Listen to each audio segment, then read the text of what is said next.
네, YTN 뉴스라이더와 함께하고 계십니다. 경찰이 윤석열 대통령 처가 회사의 양평 공흥지구 개발 특혜 의혹을 수사하고 있다는 소식 전해드렸죠. 10개월째 수사가 진행 중입니다.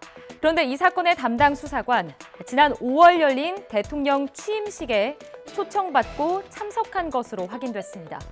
수사관이 어떤 업무를 하는지까지는 파악하지 못했다는 게 행정안전부의 설명인데요.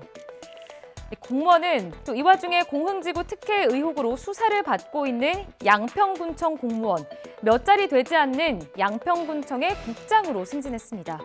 민주당에서 국민의힘으로 군수의 소속이 바뀐 뒤 이뤄진 1호 승진 인사였다고 하네요. 적절치 않다는 비판도 나오고 있습니다. 이준엽 기자가 취재했습니다. 윤석열 대통령의 처가 회사가 경기도 양평 공흥지구에 아파트를 지으며 여러 특혜를 받았다는 의혹은 약 10개월 동안 경찰에서 수사를 벌이고 있습니다. 그런데 이 사건 담당 수사관인 A경위가 지난 5월 10일 대통령 취임식에 정식으로 초청받아 실제 참석한 것으로 확인됐습니다. 당시 A경위는 취임준비위원회 산하 국민통합추천분과에서 해외 신기술 유출을 막은 사연과 청룡봉사상 수상 사실을 근거로 초청된 700여 명에 포함됐다는 게 행정안전부 설명입니다. 인터넷을 검색해본다든지 이런 걸 통해서 나온 자료들을 통해서 그 사람이 어떤 업무를 하는지까지도 다 파악을 하지는 못하겠죠.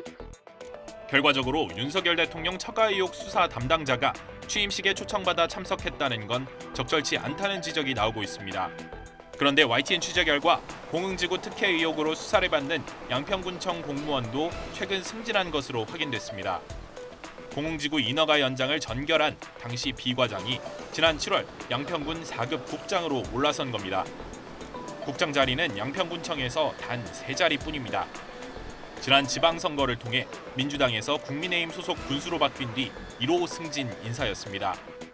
뚜렷하게 뭐가 나온 게 없어서 시달 파트에서 국장님이 되신 거고, 이제 그쪽 분야에서는 이분이 실적이나 아니면은 그동안의 경력 이런 것들이 우월하시니까. 비 국장은 지난 2014년 만료됐어야 하는 사업 인허가가 제때 연장되지 않았는데도 아무런 조치가 없다가 2년 뒤 준공을 코앞에 두고 소급해서 인가를 연장해줘 특혜를 제공했다는 의혹으로 경찰 수사 대상에 올랐습니다. 네, 얼마 전 10년간 이어진 론스타 소송의 판정이 나왔죠. 우리 정부가 론스타 측에 2,920억 원을 배상하라는 결론이었죠.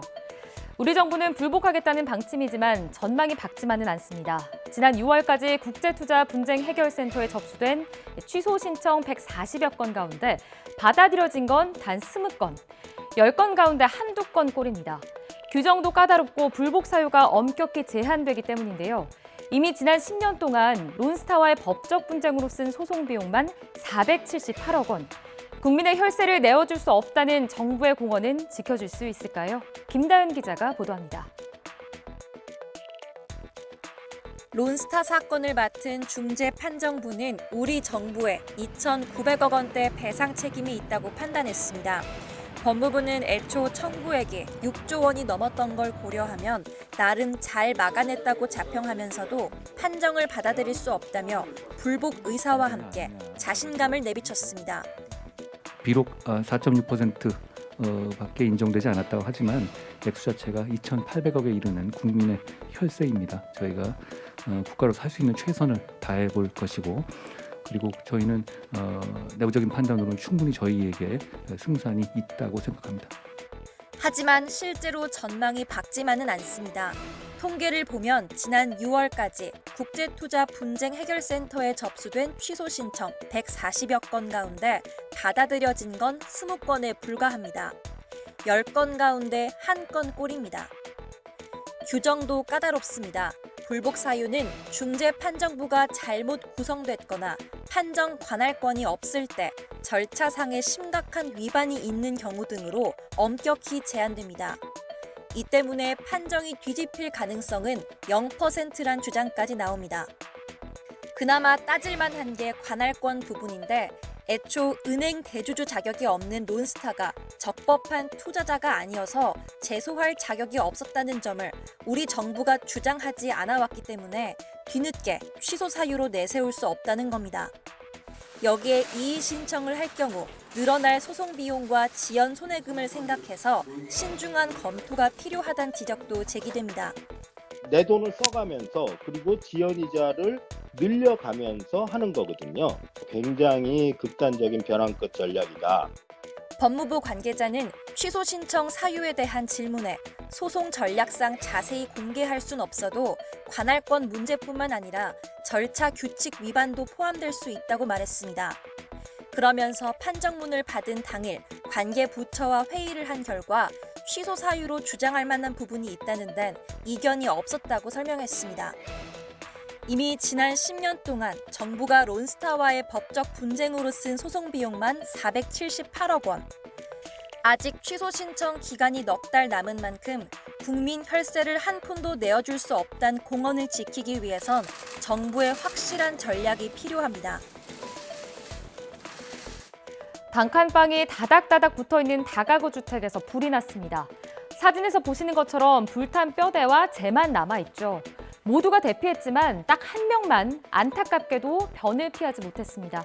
이 남성은 거동이 불편해 휠체어를 타고 생활하던 기초수급자였습니다. 당시 현장엔 화재 경보기가 있었지만 제대로 작동하지 않았고 소화기도 무용지물이었습니다. 지난달엔 또 시각장애인이 불이 난 집의 현관을 빠져나가지 못해 숨졌습니다. 이 집에는 경보기나 소화기 같은 안전장치조차 없었다고 하네요. 소외 취약계층이 피할 수 있는 화재임에도 잇따라 희생되는 참사를 막기 위해 지원책이 필요해 보입니다. 윤성훈 기자가 자세히 전해드립니다. 벽엔 온통 그을린 자국에 바닥은 재로 뒤덮였고 지붕 곳곳엔 불탄 뼈대만 앙상하게 남았습니다. 경기도 수원시에 있는 다세대 주택에서 갑자기 불길이 치솟은 건 새벽 3시 50분쯤. 단칸방에 홀로 살던 세입자 8명 가운데 7명은 긴급 대피했지만 1명은 변을 피하지 못했습니다. 보시는 것처럼 온통 새카맣게 타들어간 재만 남아있는 모습인데요. 이곳에 거주하던 50대 남성은 거동이 불편해 미처 빠져나오지 못하고 숨진 채 발견됐습니다. 숨진 남성은 기초생활수급자로 평소 휠체어를 타고 생활해온 거로 전해졌습니다. 불이 난 상태에서 경보기 소리도 못 듣고 내 방에도 그 경보기가 달려있는데 그 감지가 안 되니까 내 방에서는 센서가 안 오르는 거지. 워낙 불이 세니까 소화기 뭐 있어나 마나지 뭐. 거동이 불편하거나 경제적으로 어려운 소외계층이 화재에 희생된 사례는 최근에도 있었습니다. 지난달 24일 새벽 서울 역촌동 다세대 주택 화재 당시 50대 시각장애인이 현관을 빠져나가지 못해 숨졌습니다. 기초생활수급자의 장애인이었는데 집에 있어야 할 경보기와 소화기 등 안전장치는 없었습니다. 시각장애인이나 청각장애인 이런 분들 피난 약자라고 할 수 있는데 이런 분들에게 적극적으로 그 안심콜 서비스를 도입해서 소방서에서 빨리 출동해서 대피를 원활하게 도울 수 있도록 시스템을 갖출 필요가 있습니다. 소외 취약계층이 피할 수 있는 화재에 희생되는 참사가 더는 반복되지 않도록 지금이라도 지원책을 재정비해야 한다는 목소리가 커지고 있습니다.